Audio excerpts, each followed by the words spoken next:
Fault Lines. Welcome back to Fault Lines on Radio Sputnik. My name is Jamal Thomas. I'm joined by my co-host Shane Stranahan, coming to you live out of our station in Washington, D.C. For this segment, this is going to be a dedicated segment. I tried to get a guest on this for a while, but our typical guest hadn't responded. So, me, being dedicated to this issue for nearly a decade, I am going to carry this segment on my own. They say when I talk about UFOs, I look like a younger man, so I'm going to look like I'm 18 in this particular segment because I am going to wild out. Everything that I say in this segment is flat, fact, true. It's phenomenal, yes, and yet it is flat, fact, true. It is the reason that your government is studying this issue. It is the reason why the woo-woo stuff and the research papers on all of these odd physics and everything else, on psi phenomena, on consciousness, all of that stuff is being studied right now, not just in the United States, but also in Russia and China and other countries as they try to backtrack the technology that they found from various crafts that have crashed. Again, I want to reiterate, everything that I'm saying is true. All of the people that you're about to hear from, or this very specific case, Bigelow, was the man at the center of the larger program. Luis Elizondo is the one that gets a lot of credit for this. He's the one that was standing out in the shadows. That's the spook that came out and says, yes, I was running the Black Budget program, the ATIP program. Yes, we were studying these things from a scientific point of view. We are being visited. He was the person.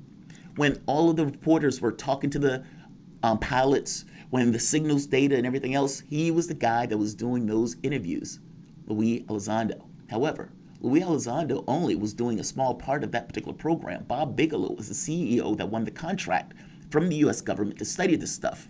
He was well suited. He was already to some degree in the field. He was able to use his own resources to transform the laboratory in order to study the phenomena in the project. And to go further, he had a living laboratory of radical weirdness.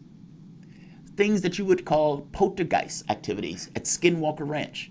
Oftentimes, I don't even go into this because it's so weird. It goes beyond the UFO thing, but it doesn't. The DIA, Defense Intelligence Agency, was working with Bigelow, visited Skinwalker Ranch, and was freaked out sufficiently enough where he got money in order to study that with the hopes that the psi phenomena at that particular facility would give them some context to the high weirdness associated with UFOs. It is very strange. They did everything that they could think of to try to study it.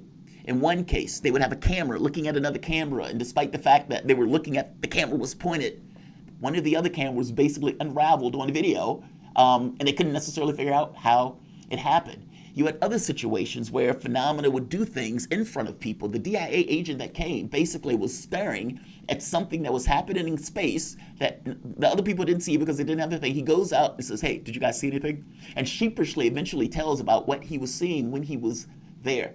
That laboratory allowed them to study very weird and bizarre phenomena, even though they couldn't get to the bottom of the weird, bizarre phenomena, because despite all of the tests that him and his researchers, they had an entire crew of scientists and researchers, it would defy explanation. And the labs and the repeatable results and everything else that we typically take for science, it was as if something was laughing at the researchers. That part is part of the astonishing part. The other part is the issue of UFOs.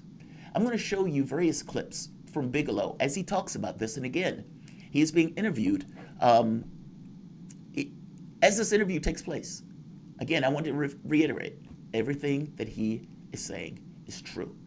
Let's go to the first clip on whether or not he's seen technology. Let's play the first clip and going into this issue of technology for real. You can imagine how far you would have gone if they'd been allowed to continue with 50 or more employees plugging away, going around the world, interacting with, acquiring other government files, going out to hotspots, investigating boots on the ground incidents, UFO cases, other phenomena, versus what exists now, the UAP task force, 2 or 3 people, no budget. I mean, you could have really made a dent in this topic and the big questions. Well, and you're leaving out, the kind of the holy grail of the topic, machinery. Yeah. Is there machinery? Is there, that's what the New York Times story, which we'll talk about in a second, New York Times reported that you modified your facility here in order to house some material from somewhere else. Did you ever have it? We never had any. Do you ever see it? Do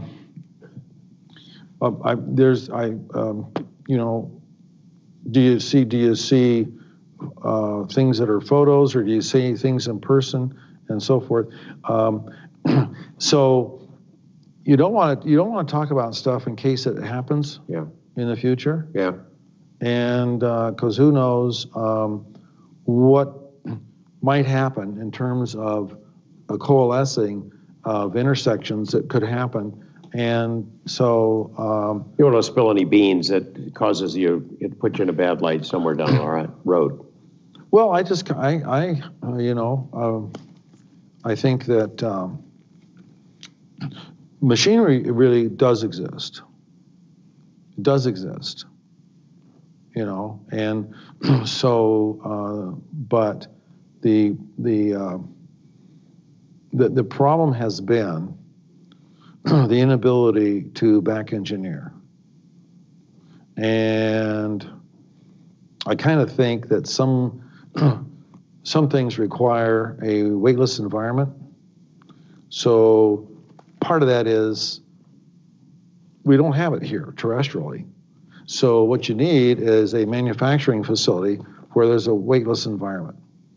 Part of the reason you develop Bigelow Aerospace. For certain amalgams and certain kinds of things, but it's also like, it doesn't do you much good to own a sliver of a case that holds a cell phone to understand, was it even a case?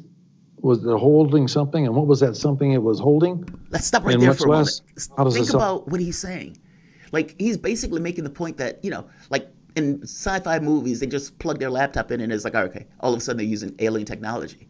The problem is more legitimate than that. If you get a piece of technology, how do you know what the technology is? How do you know how that technology is used? And more importantly, the technology that at their disposal, Bigelow was making the point that it contains a psi function, meaning it took consciousness to operate the technology. And we're not even at a point to be able to understand what that means, because we don't consider consciousness this thing that's aspect of reality. In fact, if you're looking at double slit experiments and the point of view of the person is basically dictating whether or not it's a wave or whether it's the particle, you're getting to something that's fundamental, that the individual person, their perspective of the world on some level affects the world. He's basically pointing out that we're not at a point scientifically or conscious aspect to even understand how the technology works. And just because you get a sliver of it doesn't necessarily mean you can understand the entirety of it. You're looking at a cell phone case trying to figure out what it does, wondering whether it's magic or something like that, when you miss the fact that it's just a case for something else. This is the problem that these guys are running into. They don't know what they don't know. And even if they get a small bit of information on one, it doesn't entirely give context to the other. Think about dropping a nuclear submarine back in the 1600s, giving them all the resources and the money and the time at their disposal. What if they learn to open the door? They probably think it's an amazing thing. There's another part, the idea that they're trying to bury the project. He even goes into the idea and the problem with weaponry. Let's play the next clip, talking about a Manhattan Project that's needed in order to even get to the point of trying to understand what this stuff does. Let's play the next one. So that was a lot of fun to do that. I know that you did knock on many doors during the OSAP, during the BASS program, and that doors got slammed as you're asking for sensitive stuff, or access to sensitive stuff. Yeah. Is the secrecy directly related to what you were just talking about, the military imperative? We're going to hold on to this stuff and figure out how to make weapons out of it, and we got to get there before the Russians and Chinese do, because they are working on it, right? Yeah. Yeah, there's definitely crashes been reported in Russia, and I've heard of them in China, South America, Brazil. They're scattered all around. All right, let's stop it right there because we're running a little short on time and I want to hit the last part. There's also an effort to bury this. Luis Elizondo, when he was asked about this, he made the point. They asked him, did he say anything that made him say, holy cow? He says, absolutely, I'm not going to go further than that. Did you see any black triangle? Did you see anything close up? Did you see something that you could classify as a classic flying saucer? Things that the public has never seen? Louis, Alex, absolutely. I'm not going to go further than that. Absolutely, that is the reason why I'm so compelled to do what I'm doing. I know what I've seen. I know what others have seen as well. And that's why Congress people go into the briefings and they're kind of like, I'm going to take the briefing. And then they come out saying, holy cow, we got to get this stuff seriously. They're not looking at grainy photos of the Nimitz crews. They're looking at data and information that is classified, that goes to a much greater degree of fidelity that allows them to make decisions. By the way, at a unanimous level, they've all come out saying, holy smokes, we need to look into this. You have a task force that is established under no person other than the Deputy of Secretary of Defense. It goes further than that, where Bigelow talks about a case where they bring somebody on and the guy tells them about the crash. They were on the ship, the Nimitz. And he talks about how the ship came out of the water and goes beyond. Now, that should have been classified, but because they were able to bring him onto the briefing, they were able to get that information. Again, Bigelow. There's an attempt to destroy and bury the project. Let's play this. This might have to be the last clip. Based on religious factors in our government. Yes, religious leaders. Let's play the clip. A little bit of this turf war, but there's also fear, gosh, if it gets out that we're studying this really weird stuff, we're going to be embarrassed. And as well as some religious folks who thought you were opening up the doors to hell or something like that. Well, on the last year of funding, somebody got into the money that was supposed to come to us, and they took it. And that was the cause of why it wasn't funded the third year, is that the money went south to another place, another department.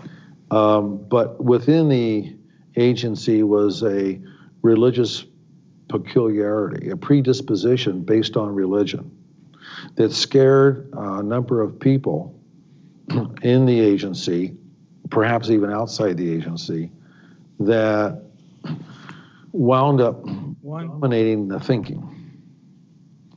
And let's stop there in the so video. this was based on basically they're trying to bury this due to a religious faction that is terrified of what this subject is. Not that they disbelieve the subject, but more so they're terrified of it. Just like, if you put your head under the cover for a bear, the bear can't eat you. It's that. And the project itself, they're trying to put it back in the hole by undercutting and cutting away the funding and everything else for the program. It's utterly astonishing. This was Bob Bigelow. Like I said, the guy. You guys are listening to Fault Lines with Thomas and Stranahan. Everything you just heard is perfectly true. We'll be back in a moment.